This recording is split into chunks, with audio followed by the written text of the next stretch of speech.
Brianna, welcome back to my channel where I talk about manifestation and self-help. And if you like this kind of content, be sure to like, comment, and subscribe.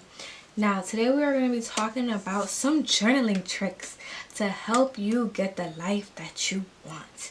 Okay, if you want to get the life that you want and you're not getting the life that you want, there's something holding you back. Alright, so here are some shadow work techniques, journaling techniques, whatever you want to call it, to help get you the life that you want. The first thing that we're going to do when we open up our journal is to show gratitude. Okay, the reason why we want to show gratitude, I talked about this in a past video. Gratitude is one of the easiest vibrations that is high to access, right?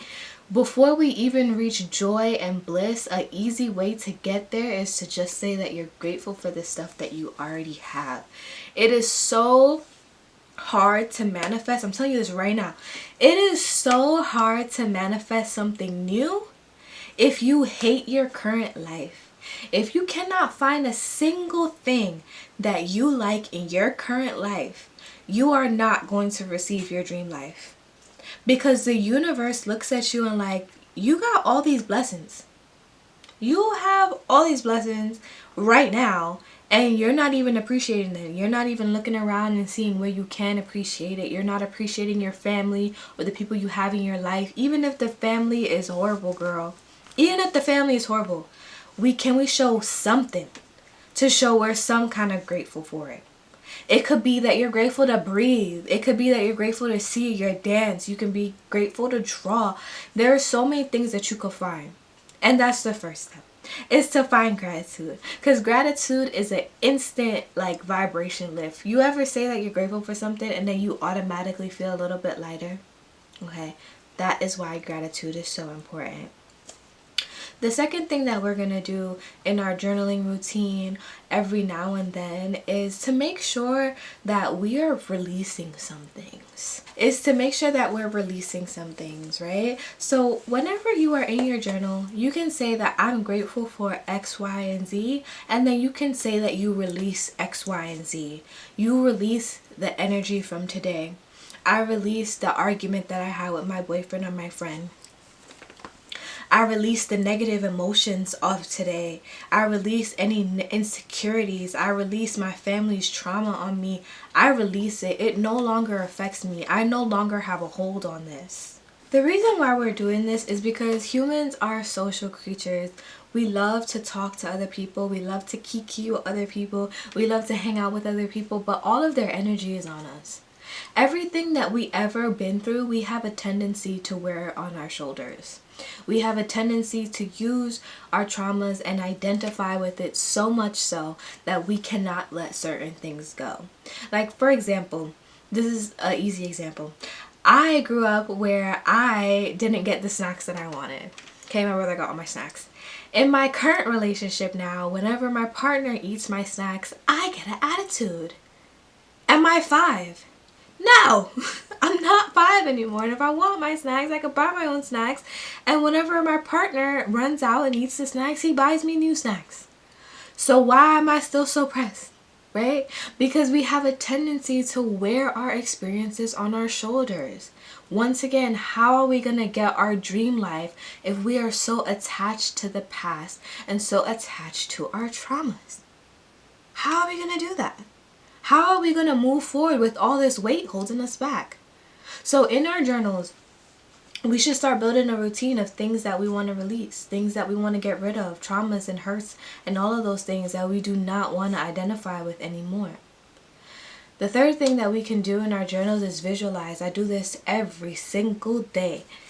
Every other day. Okay, if you watch my last video, you know that it's kind of impossible to do one thing every single day, right? You're gonna have days that you're not doing it. So every other day or any day that I can, I visualize, right? I say, I am certain that I'm living in this beautiful mansion with all this hair and all this money and all of those things. So always take the time to visualize your manifestation. I think this is the third step, because if you're not grateful and you're not releasing, it's going to be really, really hard to visualize yourself in that dream reality, because you have a hard time letting things go. Another example is that I have dreams of being a dancer, right? But then as I'm doing these things and I'm writing these visualizations, it never stuck to me as much as it did, because I wasn't aware of all the things that I had in my life that were already so beautiful and that already gave me the opportunity to dance. I also didn't realize that all these things were holding me back from achieving that reality. So this is why this is the third step.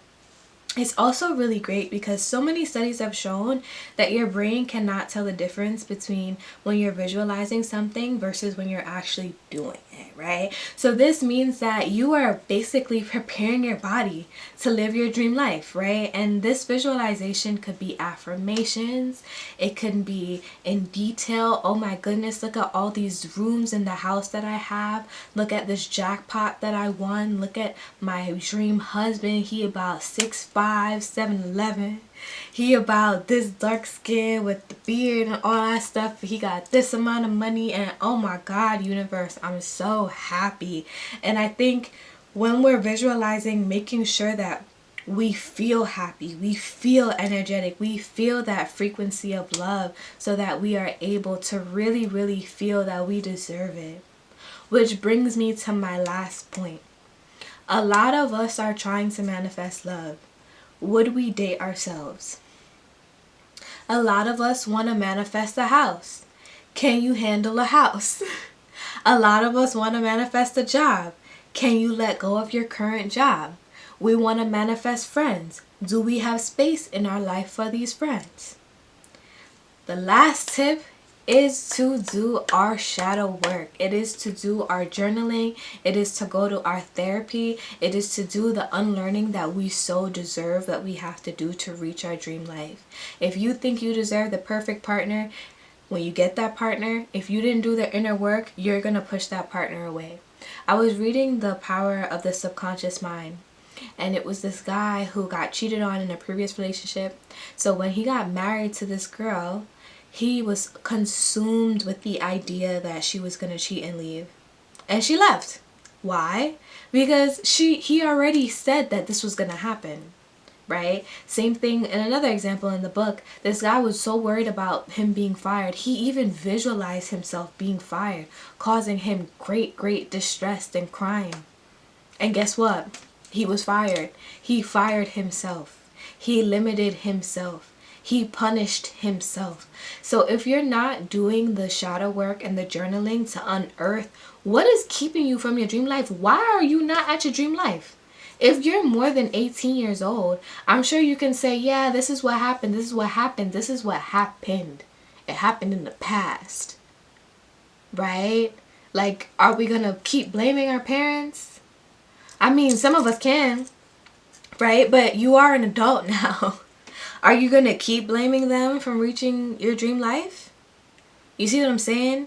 Like, a lot of us have very, very valid traumatic experiences that have happened to us. I'm not saying that all of our pain is extremely, extremely valid. However, us continuously blaming other people and trying to run from the past is only going to keep us in the same loop and that much farther from the life that we want to live. So that is 4 tips on how to use journaling techniques to manifest your dream life.